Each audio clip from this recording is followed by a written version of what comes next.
This conference will now be recorded. अद्य मङ्गलवासरः अथवा भौमवासरः श्रावणकृष्ण षष्ठी दिनांक 5 सप्टेंबर 2023 शिक्षक दिन। चरक संहिता चिकित्सा स्थानाध्याय 3 ज्वर चिकित्सा। शंखं चक्रं जलौकान्दततमृतघटं चारुदोर्भिश्चतुर्भिः सूक्ष्मस्वच्छातिरुद्यांशुकपरिविलसन् मौलिमम्भोजनेत्रं कालाम्भोदोज्ज्वलाङ्गं कटितटविलसच्चारुपीताम्बराढ्यं वन्दे धन्वन्तरिं तं निखिलगदवनप्रौढदावाग्निलीलं ब्रह्मणो हि समारब्धाम् आत्रेयाद्येषु पूजिताम् अस्मदाचार्यपर्यन्तां वन्दे गुरुपरम्पराम् आयुर्वेदरतं वन्दे माधवाख्यं महागुरुम् आयुर्वेदामृतं सर्वं शिष्येभ्यो यः प्रदत्तवान् द्रष्टाज्ञानी दृष्टकर्मा कृतकर्मा तथैव च अध्यापको विश्वश्रेष्ठो महान् संशोधकस्तथा गुणैरेतैः समुदितैः यत्कार्यं प्रतनोति सः समृद्ध्यर्थं हि कार्यस्य वयं नु प्रयतामहे सरस्वत्यै नमो यस्याः प्रसादात् पुण्यकर्मभिः बुद्धिदर्पणसङ्क्रान्तं जगदध्यक्षमीक्षते आत्रेयं प्रथमं वन्दे आयुर्वेदजगद्गुरुम् आयुर्वेदामृतं सर्वं गृहीत्वा हि सुरेश्वरात् अग्निवेशादिकेभ्यो यत् प्रयच्छत् मुनिसत्तमः प्रथमं तन्त्रकर्तारम् अग्निवेशं नमाम्यहम्।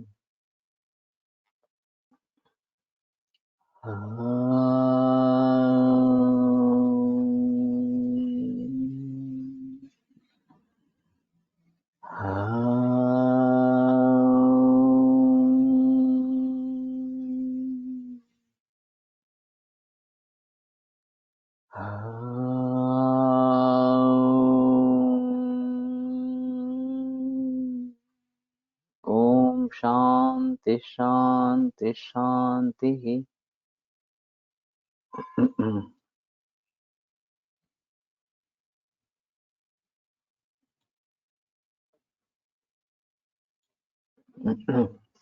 भवन्ति छात्र त्रयोदशविधः स्वेदाध्याये निदर्शितः मात्राकाल विदा युक्त सच शीत ज्वरापहा। तो इसमें ज्वर में वास्तव में गुरु प्रावरण इतना ही स्वेदन बताया जाता है, लेकिन यहाँ 13 प्रकार को जो स्वेदाध्याय में निदर्शित है, तो मात्रा काल जानने वाले जो वैद्य है वो उसका प्रयोग करे तो ये शीत ज्वरापह, खास करके शीत ज्वरापह इस प्रकार का इसका वर्णन बताया गया है। अभी ये जो सीकेडी के बारे में बात बीच में चली थी कि सीकेडी के मरीजों में ये अवगाह स्वेद इस प्रकार का करना है और उसका कहना है कि इससे किडनी काम करनी शुरू कर देती है, क्रिएटिनिन वगैरह सब कम हो जाते हैं वगैरह वगैरह इस प्रकार से। और पंजाब में ये एक्चुअली सेंटर शुरू भी हुआ है इस प्रकार से। तो शायद हम स्वेदन के बारे में थोड़ा गहराई में जाकर सोचे, और खास करके जिन रोगों में स्वेद नहीं आता या मूत्र का निर्माण कम इस प्रकार का है, इसमें ये बात करने की कोशिश करें। साकुट्टी तच्च शयनं तच्च अवच्छादनं ज्वरम शीतं प्रशमयन्त्याशु धूपाश्च रुजाः गणाः। तो जो वहां पे कुटी स्वेद इस प्रकार का है, वो शयन इस प्रकार का है, आच्छादन इस प्रकार का, ये तात्काल शीत का प्रशमन करते हैं, और अग्रुज घन इस प्रकार के धूप भी शीत का प्रशमन करते हैं। तो कहने का तात्पर्य अर्थ है कि इन सभी का प्रयोग हो सकता है, खासकर जब ठंड बहुत ही लगती है, 4-4 5-5 कंबल ओढ़ने पर भी ठंड कम नहीं होती है, तो ये थोड़ा माहौल मुद्दा होता है। मैं तालिसादी चूर्ण और महासुदर्शन चूर्ण का प्रयोग करता रहा हूँ, और इसमें 2-3 मिनट में शैत्य शांत हो जाता है, ये मैंने काफी बार देखा है। तो ये गर्म पानी के साथ दवा देने से 2-3 मिनट में शांति होने लगती है, ये देखा है। चारूपचित व्यङ्गात्र्यश्च तरुण्यो यौवनोष्मणा आश्लेषा क्षमयन्त्याशु प्रमदा शेषरज्वरम। चारों ओर उपचित गात्री, इस प्रकार की जो औरतें हैं, तरुण्यों यौवनोष्मणा, वो अपने यौवन के उष्मा के जरिए आश्लेषण से तत्काल शिशिर ज्वर का नाश करती है। तो ये वैसे हेमंत ऋतुचर्या में भी ये बताया गया है, और शैत्य का निवारण करने के हेतु इस प्रकार से वो शरीर के भीतर जो उष्णता है उसके जरिए ये होता है। तो एक अलग मुद्दा, अहम मुद्दा इस प्रकार का रहेगा। स्वेदनानि अन्नपानानि वातश्लेष्महराणि च शीतज्वरं जयन्त्याशु संसर्ग बल योजना। स्वेदन अन्नपान, ये पहली बार मैं देख रहा हूँ कि स्वेदन इस प्रकार का अन्नपान।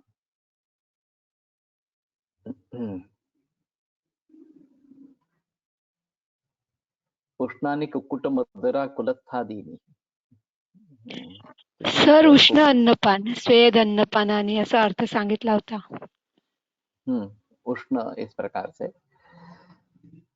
तो कुछ मरीजों में ऐसा देखा जाता है कि जैसे ही खाना खाना आरंभ करते हैं तो पसीना छूटने लगता है, बहुत सारा पसीना आता रहता है इस प्रकार से।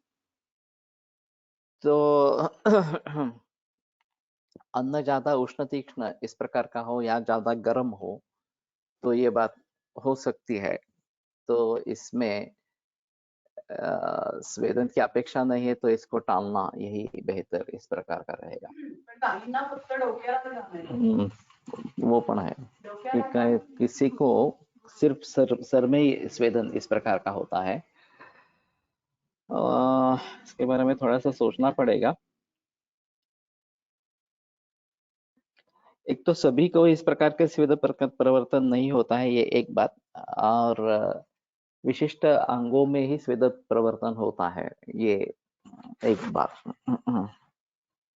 शायद वहां उष्णता बढ़ जाती है और फिर उसको शांत करने के लिए स्वेद परिवर्तन होता है, ये बात हो सकती है। शीघ्र स्वेदल उष्ण है, ओके या। तो शीघ्र का इस प्रकार से प्रयोग हो सकता है, इसमें कोई संदेह की बात नहीं है। संसर्ग बल योजना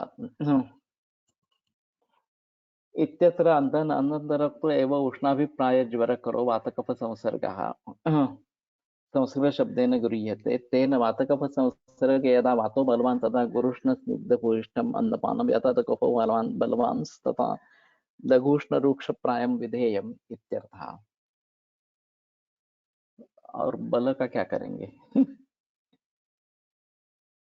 यह संसर्ग में जो बलवान है उस प्रकार से इन्होंने अर्थ किया है, ठीक है। तो वात कफ संसर्ग से उष्णाभिप्राय इस प्रकार का ज्वर निर्माण होता है, और उसमें वात प्राधान्य है तो स्निग्ध उष्ण, और कफ प्राधान्य है तो रुक्ष उष्ण, इस प्रकार इस वेद की प्रयोजना करनी है।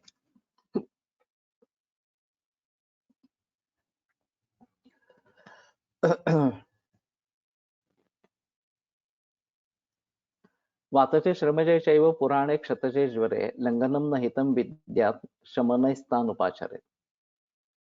वातज श्रमज एवं पुराण और क्षतज ज्वर में लंघन हित नहीं है, तो शमन से उनका उपचार करना है। तो ये मैंने उदाहरण बताया था कि सुश्रुत 5-6 बरस का था, सिंहगढ़ पे गए थे हम, पूरा चढ़ा उतरा और फिर उसके बाद में उसको ज्वर आया। तो मैंने लंघन दिया था और 5-6 दिन ज्वर थोड़ा ही रहा, 99-100 इतना ही रहा, लेकिन उतर नहीं रहा था। फिर हमारे घर में श्राद्ध था, तो उसने कहा कि मैं पूरा सब खाना खाऊंगा, और उसने पूरा खाना खा लिया, और उसी दिन खाना खाने के बाद उसका ज्वर उतर गया। तो ये शर्मज वातज ज्वर में लंघन नहीं देना है। ये जो बात यहाँ पे कही गई है वो ध्यान में रखनी पड़ेगी इस प्रकार से। विक्षिप्यामाशयोष्माणं यस्मात् गत्वा रसं नृणां ज्वरं कुर्वन्ति दोषास्तु हीयते अग्निबलं ततः। तो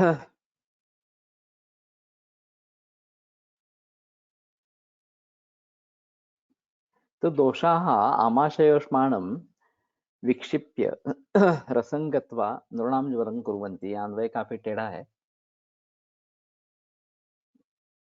तो दोष जो है वो आमाशय से ऊष्मा को बाहर फेंक के रस को प्राप्त करके ज्वर निर्माण करते हैं। हीयते अग्निबलं तथा, तो अग्निबलकम इस प्रकार का हो जाता है। यथा प्रज्वलितो वह्नि स्थाल्याम ईंधनवान अपि न पचत्योदनम सम्यक अनिल प्रेरितो बहिः। प्रज्वलित अग्नि है और थाली में है ईंधनवान अपि, ईंधन उसको है, न पचयति ओदनम सम्यक अनिल प्रेरितो बहिः। वो वायु के प्रेरणा के जरिए वो बाहर निकल जा रहा है और थाली में अन्न है। एक्चुअली थाल्याम इंधवान अपनी अग्नि ही न पचती ओदनम, तो ये अन्न का ओदन का पचन नहीं करता है।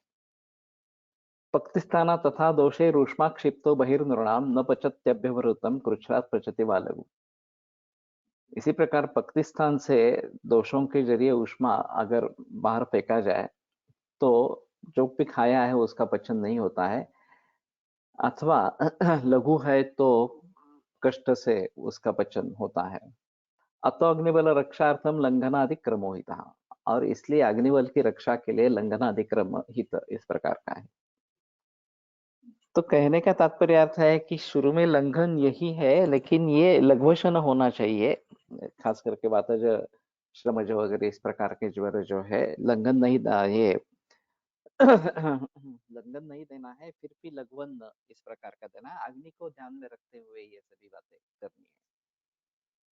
तो इसमें जो एक अहम मुद्दा है कि पक्ति स्थान से अग्नि को दोष बाहर लेके जाते हैं, रसानुग हो जाते हैं और फिर पूरे शरीर को तप्त करते हुए ज्वर निर्माण करते हैं इस प्रकार से। और अग्नि अपने स्थान पे नहीं है तो जो भी खाना खाया जाएगा उसका पचन भलीभांति नहीं होगा। अगर लघु अन्न है तो कदाचित कष्ट से पचन होगा। इसीलिए अग्निबल की रक्षा करने के लिए लंघनाधिक्रम हित है।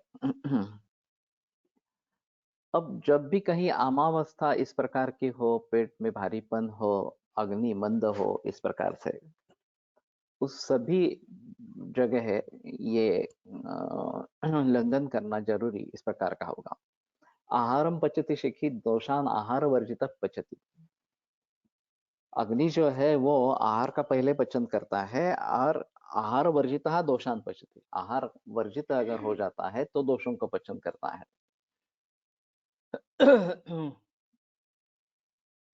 ये कुपित दोष भक्त सिर्फ अग्नि को ही बाहर क्यों लेके जाते हैं?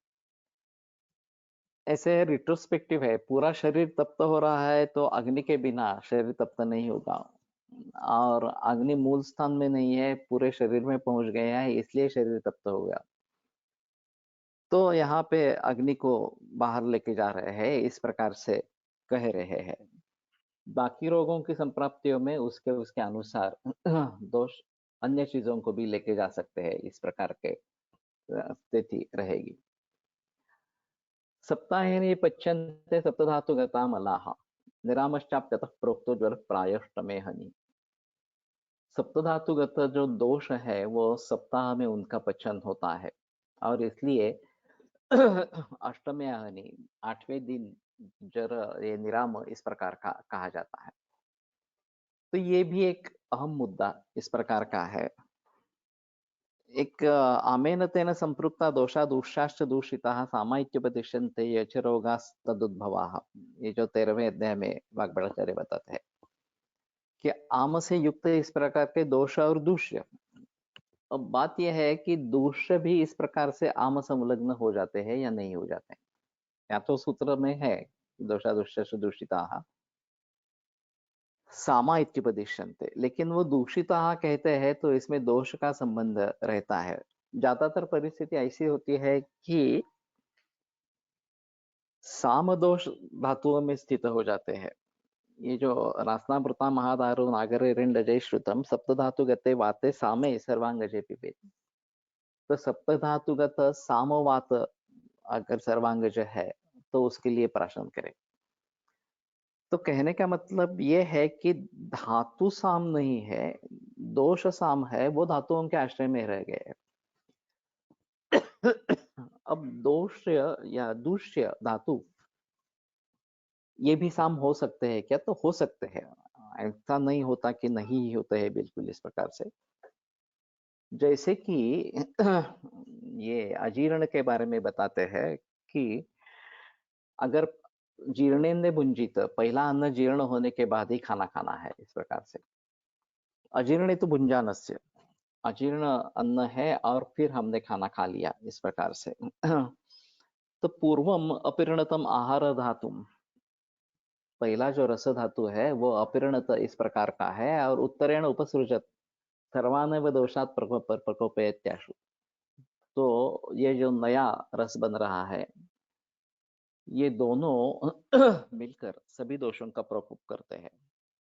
उसमें अगर अलसक विसूचिका ये व्याधि निर्माण होते हैं या तात्कालिक व्याधि है, आत्ययिक व्याधि है, तो बात अलग होती है। लेकिन ये व्याधि निर्माण करने इतने सक्षम अगर नहीं है तो ये परंपरा धातुओं की इस प्रकार की चलती रहती है। जो अचकचा इस प्रकार का रस धातु बना, फिर उससे रक्त वगैरह जो अन्य धातु है वो भी इसी प्रकार से बनते रहेंगे और उनके वास्तविक जो कार्य है वो करने में वो समर्थ नहीं रहेंगे।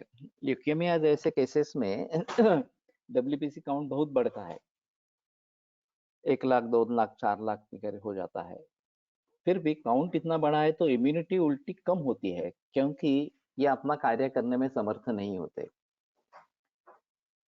तो तेषां सादाति दीप्तिभ्याम धातु क्षयोद्भव, इसके लिए एक उलटकर सर ये उदाहरण देते थे। कि अग्नि का साध इस प्रकार का हो जाए तो धातु वृद्धि होती है, कैसी बात होती है? तो उनका कहना था ये विकृत धातु वृद्धि है, प्राकृत इस प्रकार की नहीं है। ऐसे अवस्था में अग्नि से, जाठराग्नि से ही शुरुआत करनी पड़ेगी कि पहले ये इस परंपरा को खंडित करना है। अजीर्ण सायम आशय तो प्रातराश्व ही दुष्यति। रात का खाना अगर पचन नहीं हुआ है तो सुबह का खाना पचन नहीं होगा, वो बिगड़ जाएगा इस प्रकार से। और एक श्रृंखला चलती रहेगी कि रात का खाने का अजीर्ण है, सुबह फिर खा लिया, फिर दोनों का अजीर्ण बन गया, धातु जो निर्माण हो रहे हैं वो अच्छे नहीं निर्माण हो रहे हैं इस प्रकार से। और फिर धातुओं के कार्य जो है वो अच्छे नहीं होंगे। अब जब जाठराग्नि को बलवान करना है, लंघन करना है शुरू की अवस्था में, पहला अन्न पूर्ण पचन होना चाहिए, इस प्रकार की बात होनी चाहिए। तो धीरे धीरे धातुओं का निर्माण सुधरेगा।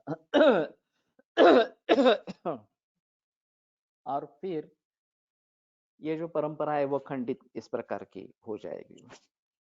एक मेरा सोचना ऐसा है कि कैंसर जैसे बीमारियों में जब विकृत सेल निर्माण होने लगते हैं, हमें रोगों के बारे में स्तर इस प्रकार से सोचने हैं। एक सामान्य अवस्था, प्राकृत अवस्था दोषों की, ये पहली जो नैसर्गिक स्थिति है, आरोग्य अवस्था है। दोष वैषम्य हो गया लेकिन वो उतनी ज्यादा मात्रा में नहीं है कि वो दूसरों को भी बिगाड़ रही है इस प्रकार से। ये एक बीच वाली अवस्था इस प्रकार की रहेगी। और फिर दोषों के द्वारा धातुओं का भी बिगाड़ शुरू हो गया और एनाटॉमिकल चेंजेस आने लगे। अभी हम कैंसर के मरीज के रिपोर्ट देखते हैं कि लीजन जिस प्रकार का बढ़ रहा है, स्टमक में है, कोलन में है, ओवरीज में है, वगैरह वगैरह।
सर तुमचा माईक म्यूट झालाय त्यामुळे आवाज येत नाहीये.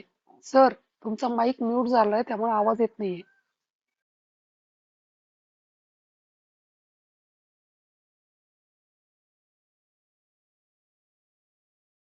ठीक है, बीच में कनेक्शन चला गया। अजीब बात है।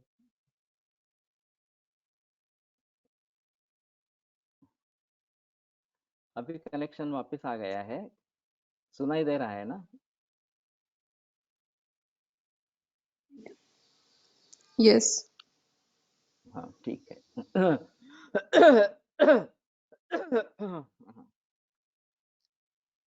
तो कहने का तात्पर्य अर्थ ये है कि दोषों के स्तर पर जब तक वैषम्य है वो थोड़ा आसान होता है। एक बार दोष दुष्य समूर्छना बन गई तो फिर ये थोड़ा डिफिकल्ट मामला होता है, क्योंकि दोषों को वहां से छुड़वाना, कोष्ठ में लाना, शमन करना या शोधन करना, इस प्रकार से।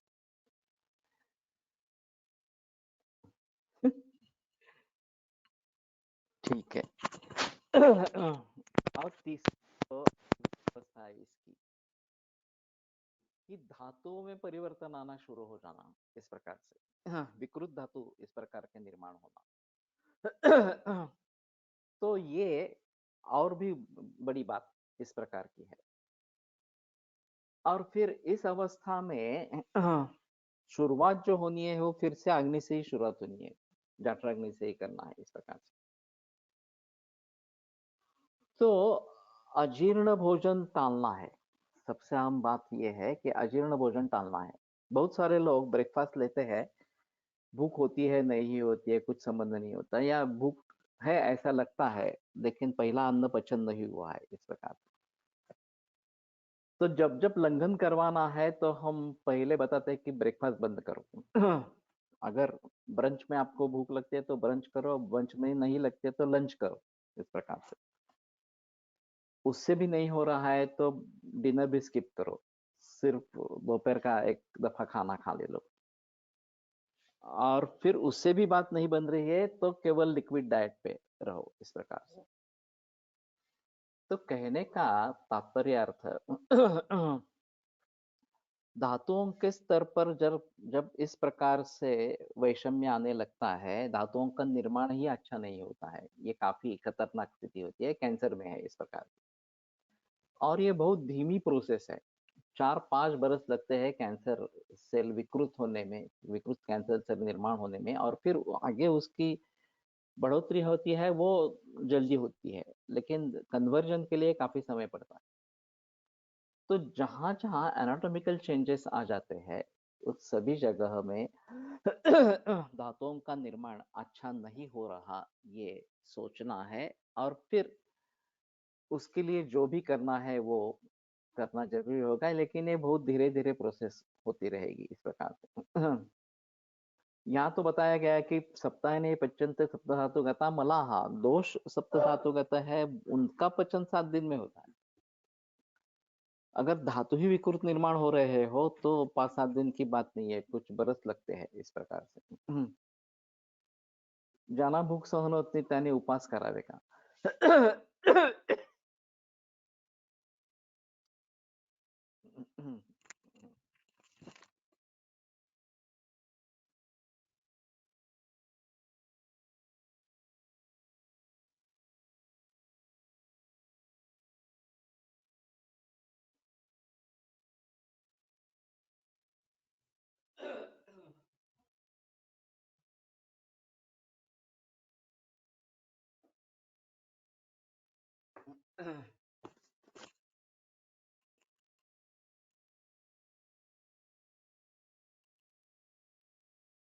सच्ची क्षुधा और झूठी क्षुधा, ये थोड़ा सा देखना चाहिए।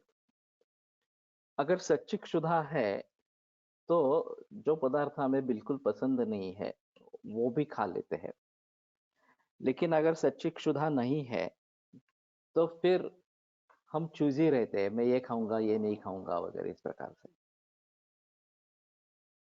तो ऐसी अवस्था में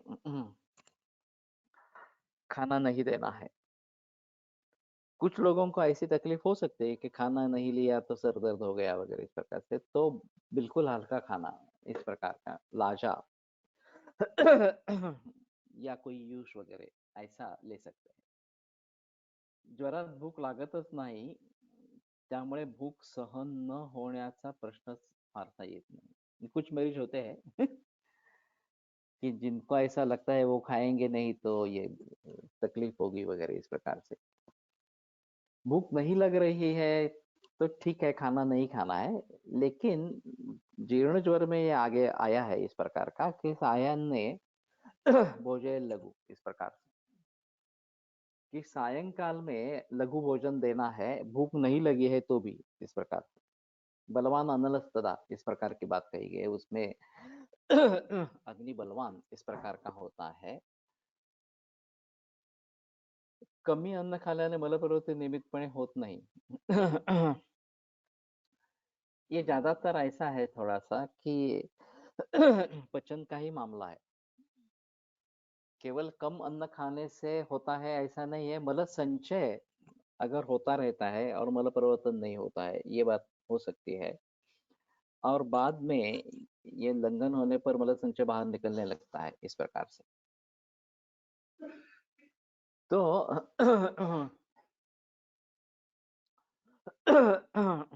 लंघन करना है, ये एक अहम मुद्दा इस प्रकार का रहेगा. और फिर आगे थोड़ा सोचेंगे क्या डेंगू फीवर में लंघन करवाना चाहिए या नहीं. वहाँ वायु का विषाद गुण प्लेटलेट को डिस्ट्रॉय करता है और वात को लंघन ज्यादा टॉलरेट नहीं होता, ऐसे अक्सर देखा जाता है. अगर डेंगू में डाइट रिस्ट्रिक्शन न करे तो ज्यादा कॉम्प्लिकेशंस होता है. Please guide. मेरा तो अनुभव नहीं है, मैंने डेंगू के केसेस ट्रीट किया है, लंघन ही दिया है. ये जजमेंट है आखिर में कि क्या देना है क्या नहीं देना है, इसके बारे में सोचना है. और पेयायुष इस प्रकार के तो दे सकते हैं, लाजा मंड दे सकते हैं. और ये जो प्लेटलेट कम होते हैं, ये जो समस्या है, उसके लिए क्या करेंगे हम. रक्तपित्त की चिकित्सा विशेषतः वासा दुर्वा इनका प्रयोग करते आए हैं इसमें. ये पपई के बारे में भी अभी जो बताया गया उसका भी मैंने प्रयोग करके देखा. पपई के पत्तों का स्वरस वगैरह इस प्रकार से वो भी तो गोली भी उसकी आती है, हमने एक कल्प बनाया था उसका, उसके भी अच्छे रिजल्ट्स आते हैं. ये एक तोड़गा इस स्वरूप में ले सकते हैं. लेकिन आईटीपी में इस प्रकार से भी पपई के पत्तों का प्रयोग शायद कर सकेंगे ऐसा लगता है.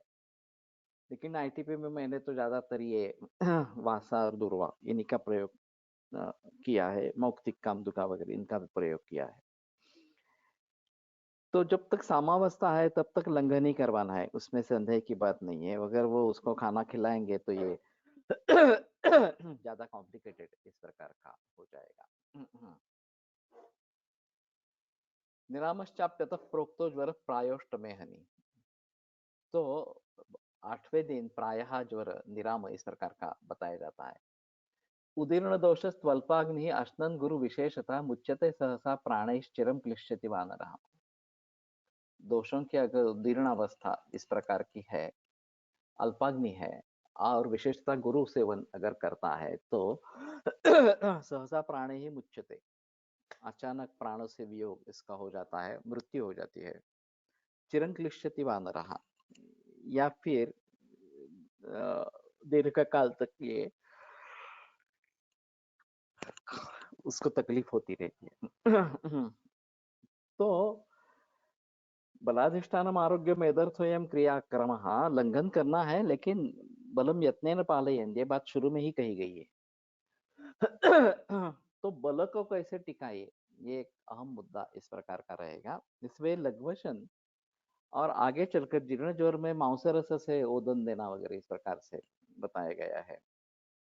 बलम परम तच्च बल प्रदम, ये उत्तम बल देने वाला इस प्रकार का है. तो उन सभी बातों को ध्यान में रखते हुए हमें आगे बढ़ना है।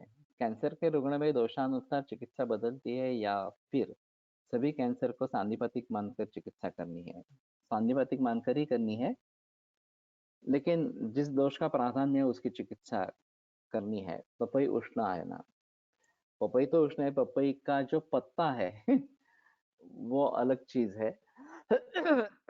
ये डेंगू में, क्योंकि डेंगू में सुबह एक प्लेटलेट काउंट 1 लाख था, शाम को वो एकदम 30,000 हो गया, ऐसा काफी दिखाई देता है और सभी घबरा जाते हैं। अब क्या करेंगे, एडमिट करते हैं, प्लेटलेट देते हैं ऊपर से वगैरह वगैरह इस प्रकार से। डेंगू में प्लेटलेट कम होना तभी होता है जब प्रथम लक्षण ज्वर को अनुचित चिकित्सा पीसीएम एंटीबायोटिक से दबाया जाए। आयुर्वेद में भी ज्वर के बाद उपद्रव स्वरूप रक्तपित्त का वर्णन किया है, यह डेंगू के परिप्रेक्ष्य में उचित है। तो हमारे हिसाब से चले, जो ज्वर की चिकित्सा है उसमें डूज एंड डोंट्स बदलते रहते हैं, ऐसा है। शुरू में तो लंघन वगैरह करवाना जरूरी है, बाद में अगर अशक्ति है, दोषों का प्राबल्य ज्यादा है तो खाना देना है, इस प्रकार से बात बताते हैं। और खास करके मांसेर से देना है, इस प्रकार से बात बताते हैं। तो मृत्यु भी इस प्रकार से हो जाती है, ये अहम मुद्दा इस प्रकार का है। और रिष्ट लक्षण अगर दिखाई देने लगते हैं तो सजग होना बहुत जरूरी इस प्रकार का होगा। एतस्मात् कारणात् विद्वान् वातिके अपि आदितो ज्वरे नातिकुर्वति वा स्निग्धं भोजयेत् सहसा नरम्। और वाती का ज्वर है तो भी शुरू में ज्यादा गुरु या ज्यादा स्निग्ध इस प्रकार का अचानक भोजन नहीं देना है। ज्वरे मारुतजेत वादान अपेक्षापि हि क्रमम कुर्यान् निरनुबंधानाम अभ्यंगादीन उपक्रमान। तो वातज ज्वर में भी शुरू में अनपेक्षापि हि क्रमम कुर्यात,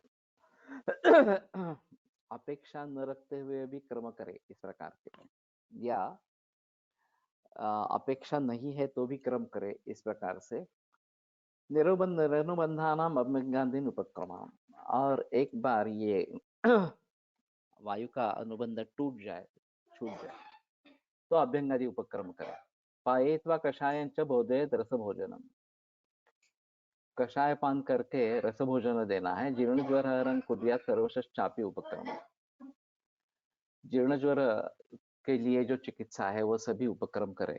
तुम्ही वासा आणि काय सांग, दुर्वा दुर्वा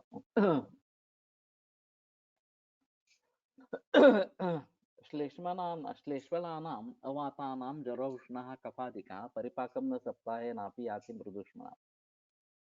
कफज जिनको है और वात्म नहीं है, जरहा अनुष्णः कफादिका, ज्यादा ज्वर नहीं रहता, कफादिका होता है। परिपाकम न सप्ताहे नापि याति मृदुष्मणा।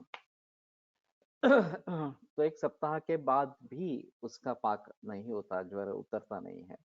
तन क्रमेण यथोक्तेन लंघन अल्पाशनादिना आदाशाहम उपक्रम्य कषायाद्य उपाश्रय। तो लगभग लंघन अल्पाशन वगैरह से क्रम से उसको 10 दिन तक का उपचार करे और फिर कषायाद्य उपाश्रय, कषाय वगैरह से उपचार उसका करे।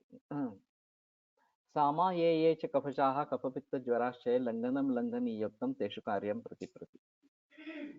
जो साम और कफज या कफपित्त ज्वर है उनको लंघनयुक्त जो लंघन है वो करना चाहिए इस प्रकार के। तो लंघनाध्याय में चतुष्प्रकार संसिद्धि वगैरह इस प्रकार का लंघन बताया गया है। तो किस अवस्था में क्या देना है इसके बारे में सोचकर वो लंघन देना है। वैसे देखा जाए तो निसर्गोपचार में लंघन काफी बड़े मात्रा पर दिया जाता है और आसक्ति बहुत आ जाती है, ये मरीजों में देखा जाता है। और उनका जो प्राकृतिक खाना खाना, ये जो बात है, फल वगैरह इस प्रकार से कच्चे देते हैं लंघन में भी इस प्रकार से। नहीं तो पूरा लंघन इस प्रकार का होता है। तो उसकी अपेक्षा हमारा जो कृतान्न वर्ग है, मंडप या विलेपी वगैरह, ये ज्यादा अच्छा है। ये अग्नि संस्कार से युक्त इस प्रकार का है, और फिर उसके पचन में ज्यादा तकलीफ इस प्रकार की नहीं होती है। और हम काफी चीजें दे सकते हैं लंघन में भी हमारे हिसाब से। तो वहां लंघन यानी कि अनशन, इसका बहुत ज्यादा उपयोग किया जाता है। कुछ मरीजों में उसके अच्छे रिजल्ट्स मिलते भी है, ये भी एक अलग बात है। लेकिन अगर अपेक्षा से ज्यादा लंघन इस प्रकार का हो जाए तो अशक्ति और आगे फिर तकलीफ ये हो सकती है। तो ये जो लंघन के विविध प्रकार है, वो उन सभी का प्रयोग हमें करना है, ये ज्यादा अच्छा इस प्रकार का रहा। वमनश्च विरेकश्च वस्तिभिश्च यथाक्रमं ज्वरान उपाचरे धीमं पित्तान्न दुग्धवान। वमन, विरेचन और बस्ती यथाक्रम, ये कफ पित्त और वातोद्भव इस प्रकार के ज्वर है, उनका बुद्धिमान वैद्य उनको जीत ले, इस प्रकार से उपचार करे। पेशेंट को मूंग दाल करण बोलो तो वो वैरायटी मांगते हैं। रोज कफनी लेंगे, रोज क्या करके बोलते। तो ऐसा है ना कि पेशेंट को कन्विंस कैसे करना है, ये एक अलग विद्या है, अलग कला है इस प्रकार से। तो समझा के अभी ये करने से बीमारी बढ़ेगी, ये खाना मत खाओ, केवल लंघन करो, या लघुभोजन ले लो, इस प्रकार के ये केवल द्रवाहार ले लो। और जब उसको उस प्रकार के परिणाम मिलते हैं कि सचमुच ज्वर कम हो जाता है, लक्षण कम हो जाते हैं, तो लोग करने के लिए तैयार होते हैं, ऐसा नहीं है। तो उनको कैसे समझाए, ये अलग अलग इस प्रकार का होगा, और ये बताना जरूरी इस प्रकार का होगा। चतुष्प्रकार संशुद्धि वहां पे बताया गया था। वमन, विरेकन, विरेचन और बस्ती, ये 3 वर्ण से पहले भी आके गया है। तो ये लंघन इस प्रकार का है। संसृष्टान संधिपतितान बुद्ध्वा तरतमैः समैः ज्वरान दोषक्रमापेक्षी यथोक्तैः औषधैर्जय। तो संसृष्ट और संधिपतित इस प्रकार के जो दोष है, वो तरतम और सम इस प्रकार से देखकर, बुद्ध्वा या जानकर, दोष क्रमापेक्ष यथोक्त औषधैर्जय, दोष क्रम की अपेक्षा रखने वाला युक्त औषधों से उसको जी ले। वर्धनेन एकदोषस्य क्षत्रेण उचितस्य कफस्थानानुपूर्व्या वा संधिपातज्वरंजय। तो एक अहम सूत्र है ये, वर्धनेन एकदोषस्य, इस प्रकार से शुद्ध चिकित्सा और अशुद्ध चिकित्सा के बारे में काफी बहस होती रहती है। एलोपैथी की साइंटिफिक ट्रीटमेंट भी अशुद्ध है, क्योंकि उसके साइड इफेक्ट्स होते रहते हैं। हम उनके हिसाब से इस रोग के लिए ये एंटीबायोटिक देना है, ये स्टेरॉइड देना है, या फिर ये ड्रग देना है, केमोथेरेपी का ड्रग देना है, वगैरह वगैरह, ये साइंटिफिकली प्रूवन है कि ये जंतु है, सूक्ष्म जंतु है, उसको मारने के लिए ये है, सेंसिटिविटी है उसको, और फिर उसको ये दवा देनी है। फिर भी वहां उसके दुष्परिणाम न हो, इसके बारे में कोई भी सोच नहीं है, कि अनुपान के बारे में विचार नहीं है, उस मात्रा के बारे में विचार इस प्रकार का नहीं है, बाकी परहेज के बारे में विचार नहीं है, इस प्रकार से।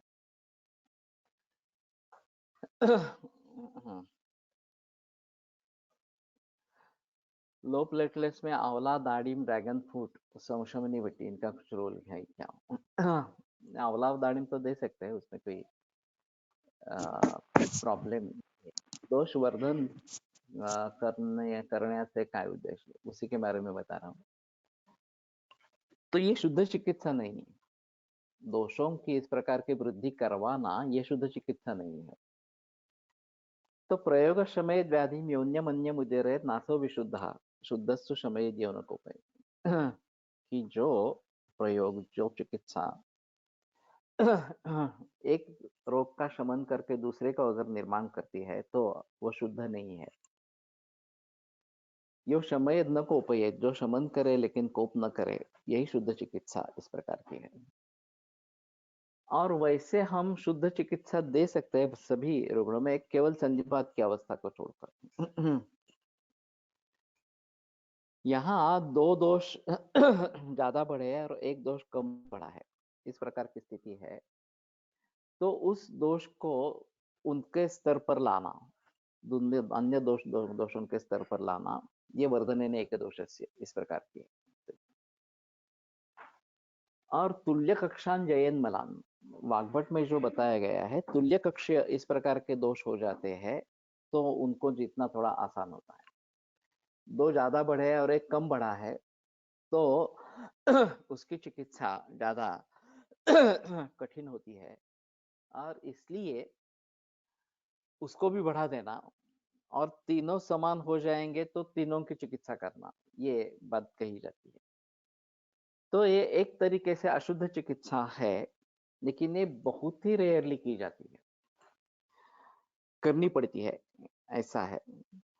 एलोपैथी में एवरी ट्रीटमेंट जो है वो अशुद्ध चिकित्सा ही है। चाहे वो क्या करते हैं कि इससे पित्त बढ़ने वाला है तो एंटासिड्स उसके साथ में दे दो वगैरह इस प्रकार से, लेकिन पित्त न बढ़े ऐसी दवा नहीं दे सकते। तो हम तो उस प्रकार के सोच सकते हैं कि ये पित्त को बढ़ावा देने वाला है तो ये नहीं प्रयोग करेंगे, कफ पित्त दोनों की शांति करने वाली दवा दे देंगे, तीनों दोषों की शांति करने वाली दवा दे देंगे, इस प्रकार। एलोपैथी में पहले के प्रिस्क्रिप्शन और अभी के प्रिस्क्रिप्शन में बहुत फर्क आ गया है।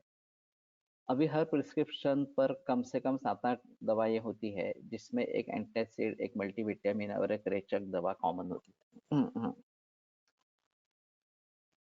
तो वो भी मानते हैं कि इसके दुष्परिणाम होते रहते हैं और इन दुष्परिणाम को कुछ हद तक टालने के लिए ये साथ में देना जरूरी इस प्रकार का है। और ज्यादातर ऐसा है कि सिम्टोमेटिक ट्रीटमेंट है, इस सिम्टम के लिए ये दवा, इस सिम्टम के लिए ये दवा, इस प्रकार की है। रोग की दवा कौन सी है? ये बड़ा सवाल है। एंटी डायबिटिक ड्रग ले लिया तो ये डायबिटीज की दवा है या शुगर की दवा है? वो शुगर की दवा है, रोग की दवा नहीं है। एंटी डायबिटिक ड्रग्स से डायबिटीज कंट्रोल नहीं होता, केवल शुगर कंट्रोल होती है।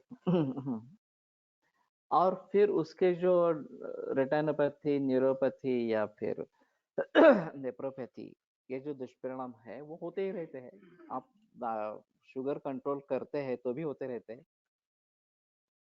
तो ऐसे बहुत सारे रोगों में ऐसा ही है, केवल सिम्टोमेटिक रिलीफ ही है, मूल रोग की दवा ही नहीं है। केवल एंटीबायोटिक्स को हम कह सकते हैं कि उनकी मूल दवा है वो एंटीबायोटिक्स, कि जिससे बीमारी ठीक होती है। लेकिन ये छोड़कर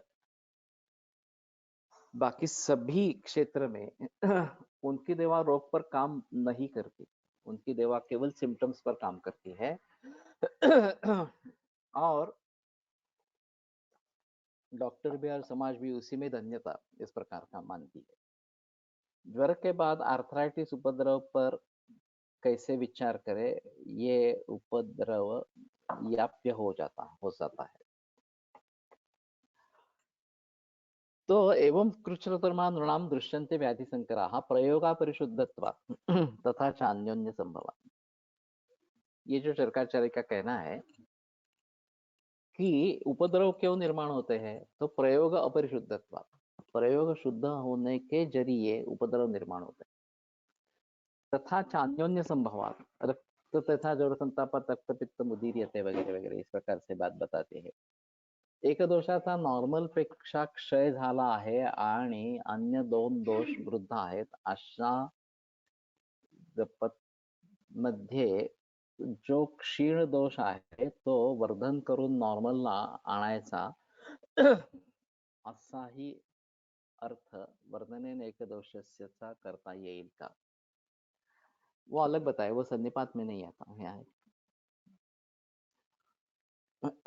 वो ऐसा है कि पंचमं मित्येवं वृद्धि क्षीणैश्च तावतः, इस प्रकार से 25 वृद्ध और उसी प्रकार के क्षीण दोषों के प्रकार हो जाएंगे। उनका कहना है कि 2 दोष बड़े हैं और 1 दोष क्षीण है, फिर उसको बढ़ाना है, ये मतलब है क्या यहाँ पे? तो ये दोनों बताने के बाद एकाक्षय द्वंद्व वृद्धा वगैरह इस प्रकार के कंडीशंस बताते हैं कि एकाक्षय 2 बढ़ गए हैं वगैरह, ये अलग बताए हैं। ये 50 हो गए, 12 इस प्रकार के हैं और 63वां जो है वो समदोषावस्था इस प्रकार का बताया गया। तो ये संधिपात की अवस्था नहीं है। संधिपात की अवस्था में तीनों बढ़े हैं, तीनों कम हुए हैं, इस प्रकार की स्थिति रहेगी। और ऐसे स्थिति में जो एक कम बढ़ा है उसको बढ़ाने के लिए चिकित्सा करनी है। क्षपणेन उच्छ्रितस्य च 2 कम बढ़े हैं और 1 ज्यादा बढ़ा है, तो उसका उच्छ्रित जो है उसको कम करना है, ये बात बताते हैं। मनोज जो कह रहा है वो 12 अवस्थाओं में से अवस्था ये है। और ये जो आक्षेपक गति बताई जाती है कि मारुताश्लेक्षण क्षये बलादादाय गात्रेषु यत्र प्रसरपति तदा भेदश्च तत्र तत्र अवस्थिता, कि वायु पित्त को लेकर जाता है, कफ क्षीण है, एक्चुअली वात वृद्ध कफ क्षीण अवस्था है और प्राकृतस्थ पित्त है, फिर भी वो उसको लेके जहां जहां जाता है तथा वहां भेद और दाह, भेद वात का लक्षण, दाह है पित्त का लक्षण, ये दिखाई देता है। तो ऐसे हालात में वात का पित्त का स्वस्थानानयन करना है या वास्तव में कफ को बढ़ा देना है, ये चिकित्सा आवश्यक है। वहां पे कफ क्षय है बेसिकली। तो इन अवस्थाओं को भली भांति समझना ये एक दिक्कत वाला मामला है। तो वर्धनेन एक दोष से दोष बढ़ा है, उसको और बढ़ाना है और उच्छ्रित दोष जो इसका क्षपण करना है। कफस्थानानुपूर्व्या व कफस्थान के अनुसार कफ पित्त और फिर वात इनका शमन करे, इस प्रकार से संधिपात ज्वर को जीत ले। तो इन तरीकों से ये संधिपात ज्वर की चिकित्सा करनी है। और भाव प्रकाश वगैरह में 39 संधिपात बताए गए हैं ज्वर के। हर एक की चिकित्सा अलग अलग दी है, हर के लक्षण अलग अलग दिए गए हैं। तो इन सभी को समझना और फिर उस दृष्टि से चिकित्सा कर पाना, ये काफी मुश्किल इस प्रकार का काम है। लेकिन फिर भी अगर ऐसी कंडीशंस है तो उन्हीं के जरिए हमें आगे बढ़ना पड़ेगा कि हाँ, सहयोद्धव्यम संधिपातम चिकित्सता, पहला शब्द मुझे याद नहीं आ रहा। मृत्युना सहयोद्धव्यम, जैसे कि हम मृत्यु से लड़ रहे हैं, इस प्रकार की बात ध्यान में रखनी है। तो कहने का तात्पर्य अर्थ ये है कि शुद्ध चिकित्सा अशुद्ध चिकित्सा के बारे में हमें थोड़ा सजग इस प्रकार का होना पड़ेगा। और एलोपैथी की चिकित्सा कैसे अशुद्ध चिकित्सा है और हमारी चिकित्सा कैसे शुद्ध है, और जो अशुद्ध चिकित्सा जहाँ पे भाव प्रकाश का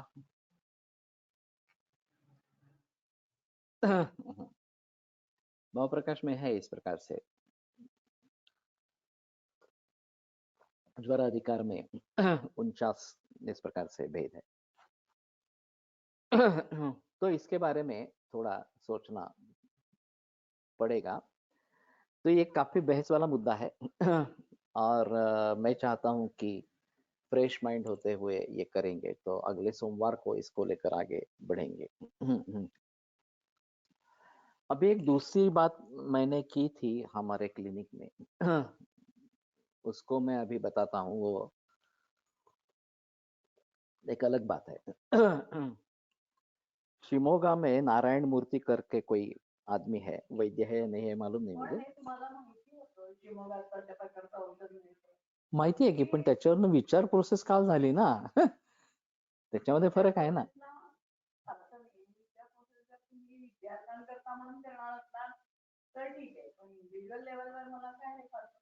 मला नाही कळलं काय म्हणजे. हाँ.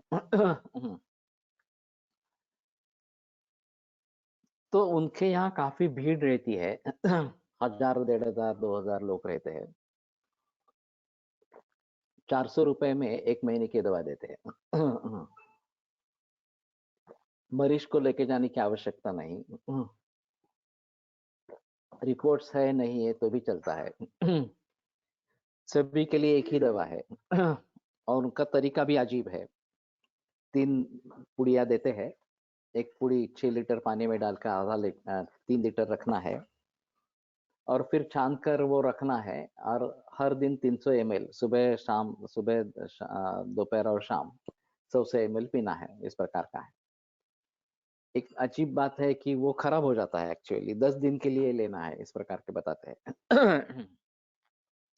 तो मेरे पास जो मरीज आए थे, मेरे पास जो मरीज आए थे, उनको मैंने कहा कि आप 10 हिस्से करो उसके, और हर हिस्सा एक ही दिन 600 लीटर 600 ml पानी डाल के उबाल के 300 ml रखो, और फिर वो दिन में 3 बार ले लो। ये गलत तरीका है। 10 दिन इस प्रकार से काढ़ा रखना है, इस प्रकार से। और फिर ऐसा है कि उससे अगर राहत मिलती है तो लोग लेते रहते हैं। काफी सस्ता है, तो सिर्फ कुरियर नहीं करते, भेजते नहीं है। तुम्हें जाकर वहां से दवा लेके आनी पड़ती है, इस प्रकार के।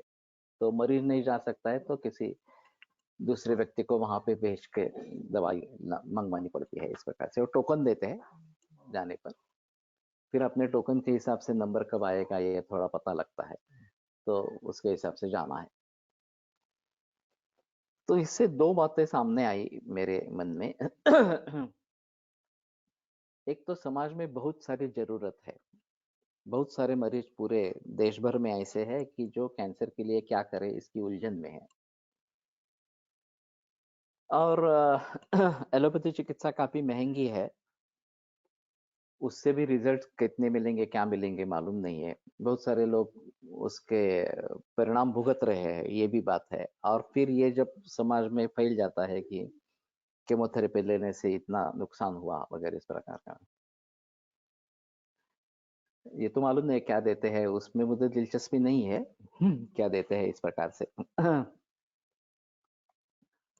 तो मैं एक नया प्लान इसके बारे में बनाना चाहता हूँ। gargilayurved.com करके मेरी एक वेबसाइट है। उसमें मैंने फाउंडेशन कोर्स इन कैंसर और इन डेप्थ कोर्स, ये 2 कोर्सेस ऑनलाइन है। कोई भी उसमें जाकर पैसा भर के ऑनलाइन लेक्चर्स सुन सकता है, इस प्रकार से। मैं चाहता हूँ कि वैद्यों की संख्या बढ़नी चाहिए जो कैंसर को ट्रीट करते हैं, इस प्रकार से। वैसे मैं तो 38 बरस से करता आ रहा हूँ ट्रीट, लेकिन इसमें काफी दिक्कतें हैं। एक तो हमारे पास जो मरीज आते हैं वो पूरा करके आते हैं, केमोथेरेपी लेनी चाहिए कि नहीं। मेरी एक आईटीपी पेशेंट है जिसमें प्लेट काउंट कम होते रहता है, सब रक्त पित्त दृष्टि मिली, या ये केसेस रिवर्सिबल है, होते हैं।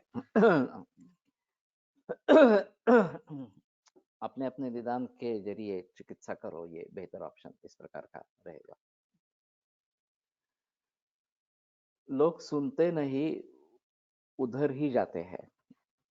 वो तो मालूम है, इसीलिए मैं अभी ये बात कर रहा हूँ। नारायण मूर्ति के पास क्यों जाते हैं? सस्ता है इसलिए जाते हैं, ये एक बात। और दूसरी बात ऐसी है कि इतने ही पैसे देने हैं, अगर ठीक हुआ नहीं हुआ तो भी ज्यादा पैसे नहीं जाते हैं, और फिर आगे चलकर अच्छा लाभ मिलता है कुछ हद तक इस प्रकार से, तो दवा कंटिन्यू करते हैं, उसमें कोई संदेह की बात नहीं है इस प्रकार से। तो मैं इसको साइंटिफिक रूप से आगे बढ़ाना चाहता हूँ। तो हम 400 रुपए में तो दवा दे नहीं सकते, ये काफी मुश्किल मामला है इस प्रकार से। लेकिन जो मैंने सोचा है 100 रुपया प्रतिदिन, यानी कि 3000 रुपए में 1 महीने की दवा, ये हो सकता है, दे सकते हैं। वैसे भी मैंने 2 फॉर्मुलेशंस बनाए हैं। और वो उपलब्ध है मेरे यहाँ। 1 महीने के लिए 5000 रुपए मैं लेता हूँ। और उनको कहता हूँ कि कम से कम 6000 उसकी प्राइस रखनी है, रोगियों को देती है तो। और अभी कुछ लोग इस प्रकार से कर रहे हैं कि शुरू में क्या देना है, दिमाग चलता नहीं है तो फिर कम से कम ये तो शुरू कर दो इस प्रकार से। और फिर अपने हिसाब से लक्षण क्या है, अवस्थाएं क्या है वगैरह वगैरह, ये सब देखकर बाकी अगर कुछ ट्रीटमेंट देनी है तो उसके बारे में सोच सकते हैं। उसमें अहम मुद्दा जो है, वो अगर हम जिम्मेदारी लेते हैं, मैं कई लोगों को कहता हूँ कि केमोथेरेपी मत लो ना, उससे नुकसान ज्यादा है, फायदा कम है। कुछ लोग भी ऐसे होते हैं, वो निश्चय करके आते हैं मुझे केमोथेरेपी लेनी ही नहीं है, तो इसीलिए आपके पास आए हैं इस प्रकार से। इसमें जब आगे दिक्कतें होती है, जब रिजल्ट्स मिलते हैं, सुधरने लगते हैं, तो कोई प्रॉब्लम नहीं है। लेकिन अगर समझो कि सुधरा नहीं, बिगड़ने लगा ज्यादा, लक्षण बढ़ते गए इस प्रकार से, तो पुनः अस्पताल में दाखिल करता हूँ, पंचकर्मा वगैरह करवाता हूँ, तो उससे भी काफी लोगों को अच्छा रिजल्ट आता है। लेकिन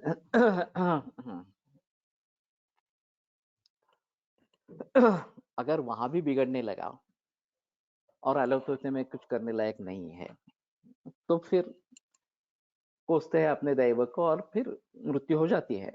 लोग कहते हैं भगवान आते नहीं, तुम मेरा भी मेरा की तरह बुलाते नहीं।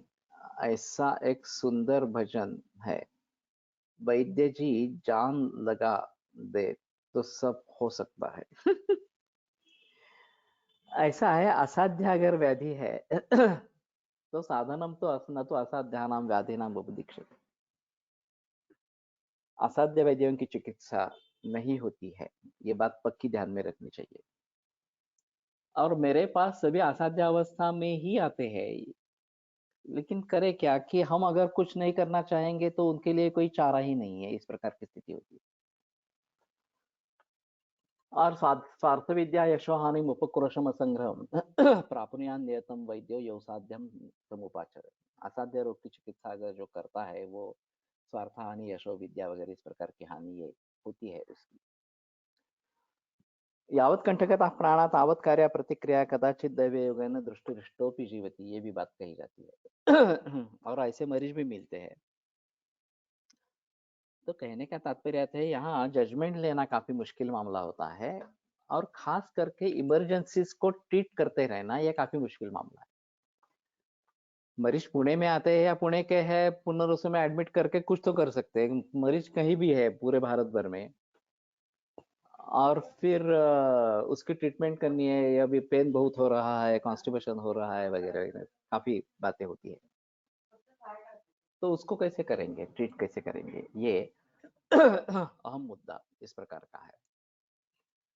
तो इसलिए मेरा एक प्लान है, मैं शायद कल या परसों इसके बारे में बता दूंगा। आप में से जो लोग कैंसर की चिकित्सा करना चाहते हैं, तो जीएससी में डालें। और पहला कदम है कि कैंसर का मेरा जो कोर्स है वो कर ले, फाउंडेशन कोर्स और बाद में इन डेप्थ कोर्स, इस प्रकार से। और फिर मेरी जो कल्पना है उसको मैं आगे बताता रहूँगा। आज यहीं पे रुकते हैं, कल आगे बढ़ेंगे। आयुर्वेदप्रकाण्डो निगदित इह हि शल्यतन्त्रप्रधानः शिष्येभ्यः शाश्वतोऽयन्निखिलजनकृपा व्याप्तचित्तेन येन आयुर्वेदस्य वाञ्छन् पुनरपि भुवने ताञ्च सुष्ठु प्रतिष्ठां श्रेष्ठं धन्वन्तरिं तं प्रणमति च सदा वैद्यवर्गो हि नूनम् वैद्यवर्गो हि नूनम्।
से बात करें तो विरम्यते व्याख्यानव्यापारात्। श्वः पुनरपि मिलिष्यामः।